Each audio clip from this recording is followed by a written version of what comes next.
മൂപ്പാ, തത്തച്ചിയുടെ പുരുഷൻ വന്നു. തത്തച്ചിയുടെ പുരുഷൻ വന്നു.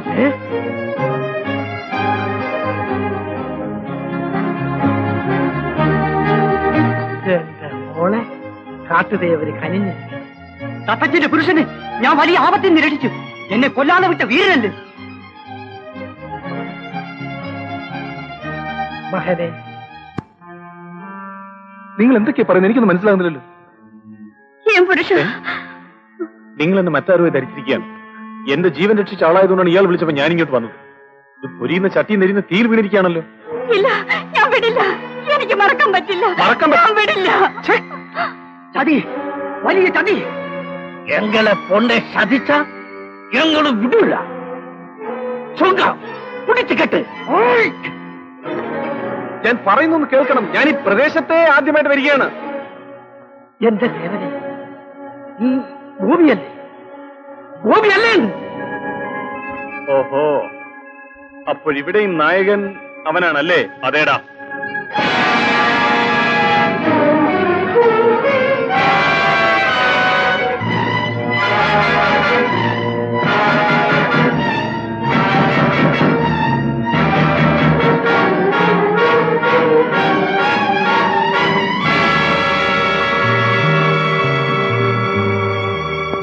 അപ്പോൾ ഞാൻ ഈ ദുരിതങ്ങളെല്ലാം അനുഭവിക്കേണ്ടി വന്നത് നിന്റെ പേരിലാണ്, ഗോപി അല്ലേ? നിന്നെ കൊണ്ട് ഞാൻ ഇതിന് സമാധാനം പറയിക്കപ്പെടാം. നീ എന്നെ വിഡ്ഢിയാക്കാനുള്ള ശ്രമമാണ്. നീ എന്നെയല്ലേ വിഡ്ഢിയായിക്കൊണ്ടിരിക്കുന്നത്? എസ്റ്റേറ്റിലെ കൊലപാതകത്തിന്റെ പുറകിൽ നിന്റെ കൈകളല്ലേ? കേശവനെ കൊന്നത് നീയല്ലേ? നീയും ആ ശേഖരന്റെ ആളാണല്ലേ? എന്റെ സഹോദരിയുടെ കുടുംബജീവിതം നീ താറുമാറാക്കി. ഓർമ്മകൾ നശിച്ചൊരു ജീവച്ഛവമായിരിക്കുന്നു ഇന്നെന്റെ പെങ്ങൾ. കുറ്റപത്രമോ? എന്റെ നേർപ്പം. എടാ, ഇനി നീ എന്റെ കയ്യിൽ നിന്ന് രക്ഷപ്പെടാമെന്ന് വിചാരിക്കണ്ട.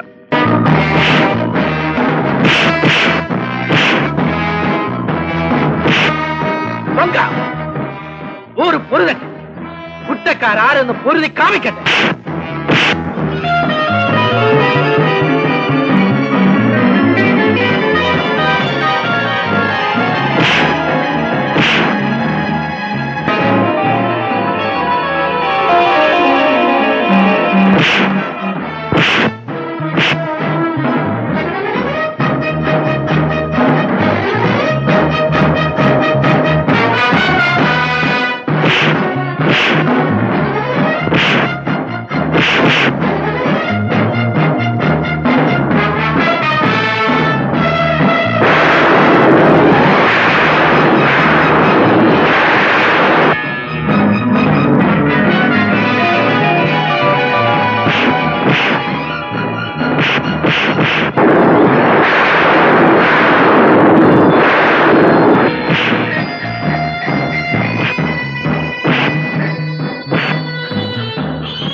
ഞാൻ എന്തൊക്കെയാണ് കാണുന്നത്?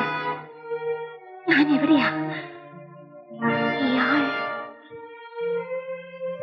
നമ്മുടെ കുടുംബം തകർത്ത ദ്രോഹിയാണ് സുശീല. ഇവനാണ് കേശവനെ കൊന്നത്. അല്ല ഗോപി, അല്ല. കേശവനെ കൊന്നത് ഞാനാണ്.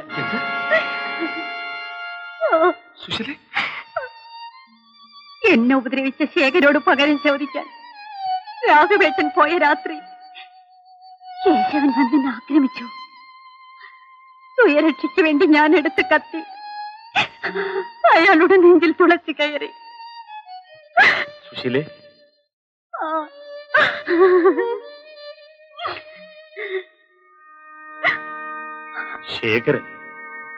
ശേഖരന്റെ കേശവൻ, അവനെ ഞാൻ ഗോപി എന്നോട് ക്ഷമിക്കും.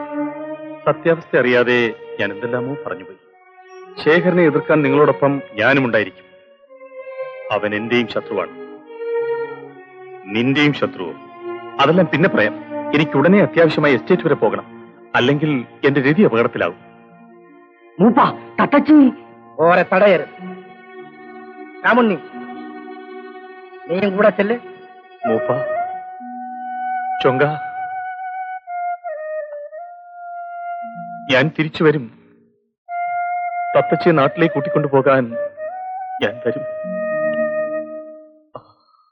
വരൂ ശരി.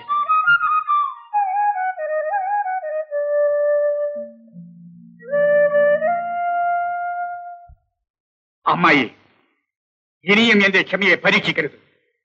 ഞാനും രവിയുമായിട്ടുള്ള വിവാഹം ഉടനെ നടത്തണം. വിവാഹം ഒരാളുടെ മാത്രം ഇഷ്ടത്തിന് നടത്താൻ പറ്റില്ലല്ലോ. ഇക്കാര്യത്തിൽ രവിയുടെ അഭിപ്രായത്തെക്കാൾ നിങ്ങളുടെ തീരുമാനത്തിനാണ് ഞാൻ വില കൽപ്പിക്കുന്നത്. അത് അംഗീകരിക്കാൻ ഞാൻ തയ്യാറില്ലെങ്കിൽ രവി, അല്ലാതെ ഇവിടെ കേൾക്കാൻ സംസാരിച്ചാൽ മതി.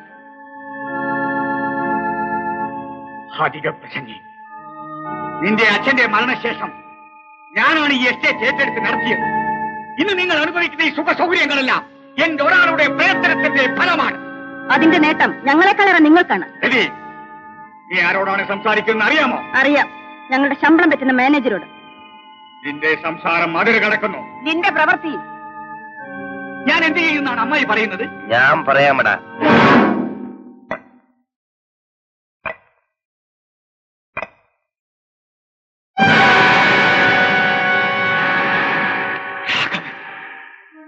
അതേടാ, രാഘവൻ തന്നെ. പ്രേതമാണെന്ന് കരുതി ഭയപ്പെടണ്ട. കത്തിയേറുകൊണ്ട ഞാൻ മരിച്ചെന്ന് വിചാരിച്ച് നീ എന്നെ കൊക്കയിലേക്ക് തള്ളിയല്ലേ?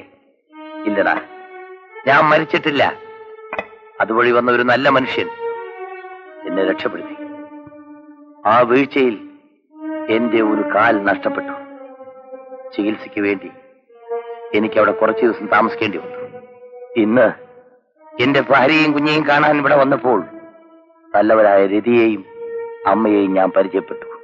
നിന്റെ സൽപ്രവർത്തികൾക്ക് ഇതിൽ കൂടുതലൊരു തെളിവ് വേണോ? രതി,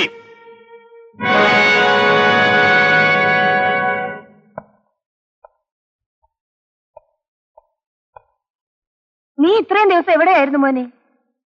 നിങ്ങളുടെ മാനേജറുടെ കസ്റ്റഡിയിൽ. ഇയാൾ എന്നെ കൊല്ലാൻ ശ്രമിച്ചതാണമ്മേ, പക്ഷേ ഞാൻ രക്ഷപ്പെട്ടു. ഗോപി, നീ ഇവിടെ? എനിക്കൊന്നും മനസ്സിലാകുന്നില്ലല്ലോ. എന്റെ സുശീല എവിടെ? സതീഷ് മോൻ എവിടെ? ഞാൻ ഗോപിയല്ല, രവിയാണ്. Very good. നീ എന്റെ മുമ്പിൽ അഭിനയിച്ചു. ഇപ്പോൾ അളിയന്റെ മുമ്പിൽ അഭിനയിക്കാൻ ശ്രമിക്കാനല്ലേ? ശേഖര, മതി പ്രസംഗിച്ചത്. ഇന്നു മുതൽ എസ്റ്റേറ്റിന്റെ എല്ലാ ചുമതലയും രവിക്കായിരിക്കും. സഹായത്തിന് രാഘവനും ഉണ്ടാകും. ഈ നിമിഷം മുതൽ ശേഖരൻ എസ്റ്റേറ്റുമായി യാതൊരു ബന്ധവുമില്ല.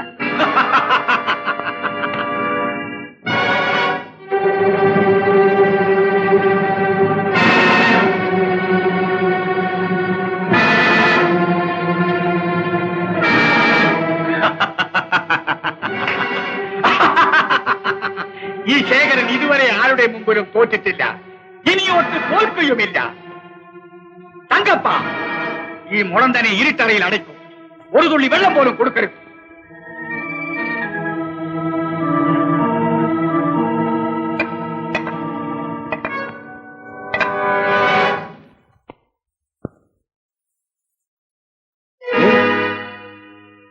ഗോപിയോ? സുശീലേ, നിങ്ങൾ എപ്പോ വന്നു? എങ്ങനെ അകത്ത് കിടന്നു? ഞങ്ങൾ പുറകുവശത്തെ വാതിൽ കൂടെ ഒന്നമാവാ. എന്റെ കുഞ്ഞെവിടമ്മാവാ? നീ എന്നോട് ഒന്നും പറയാതെയല്ലേ കുഞ്ഞിനെ കൊണ്ടുപോയത്? നിന്നെയും കുഞ്ഞിനെയും ഞാൻ അന്വേഷിക്കാത്ത സ്ഥലങ്ങളിൽ. അയ്യോ, അപ്പൊ എന്റെ കുഞ്ഞെവിടെ പോയി? ഒരുപക്ഷേ ആ ശേഖരന്റെ കിരങ്ങണ ഒപ്പിട്ട് കാണുമോ? അയ്യോ, എന്റെ കുഞ്ഞിനാ ദ്രോഹി. സുശീലേ, സമാധാനമായിരിക്കും.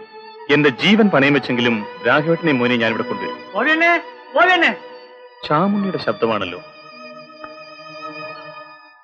എന്താ ചാമുണ്ണി? ഞങ്ങൾ പോയ വലിയ വീട്ടിൽ അടിപിടി നടന്നു. ഞാൻ നോക്കി. ഒരു മുടന്ന കൂടി വന്നിട്ടുണ്ട്. നിറയെ തോക്കാളുണ്ട്.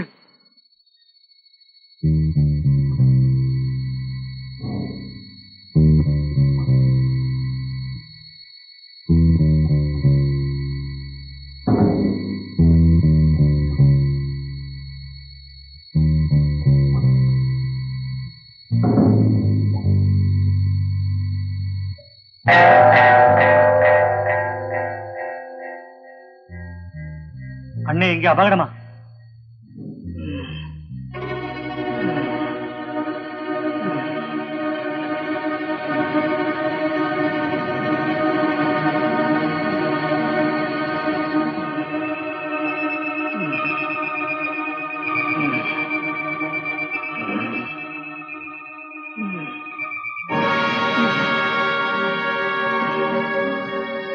രാഘവേട്ടാ,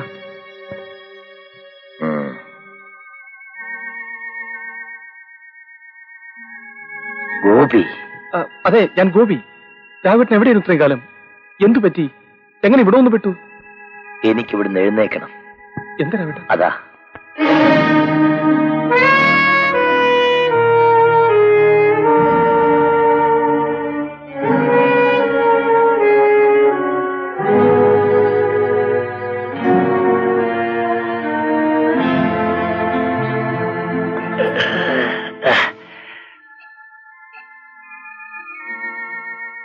രാഘവേട്ട, കാലിന് എന്ത് പറ്റി?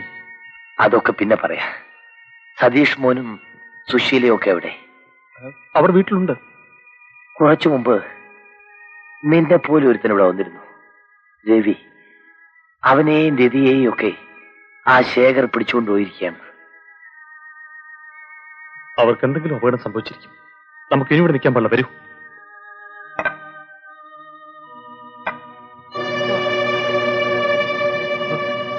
അമ്മാവാ, അമ്മാവാ, അയ്യോ, എന്തു പറ്റി? എന്താ അമ്മാവാ, എന്തായി കാണുന്നതല്ല? ഒന്നുമില്ല. രാഘവ, ഇതെന്തു പറ്റി? ഇതെന്ത് വേഷം? അതൊക്കെ പറയാം മാവ. സുശീലയും സതീഷ് മോനും എവിടെ? ഓ, സുശീലേ 5-6 ആള് വന്ന് പിടിച്ചോണ്ടുപോയി. ഏഹ്, എനിക്കവളെ രക്ഷപ്പെടുത്താൻ കഴിഞ്ഞില്ല രാഘവ.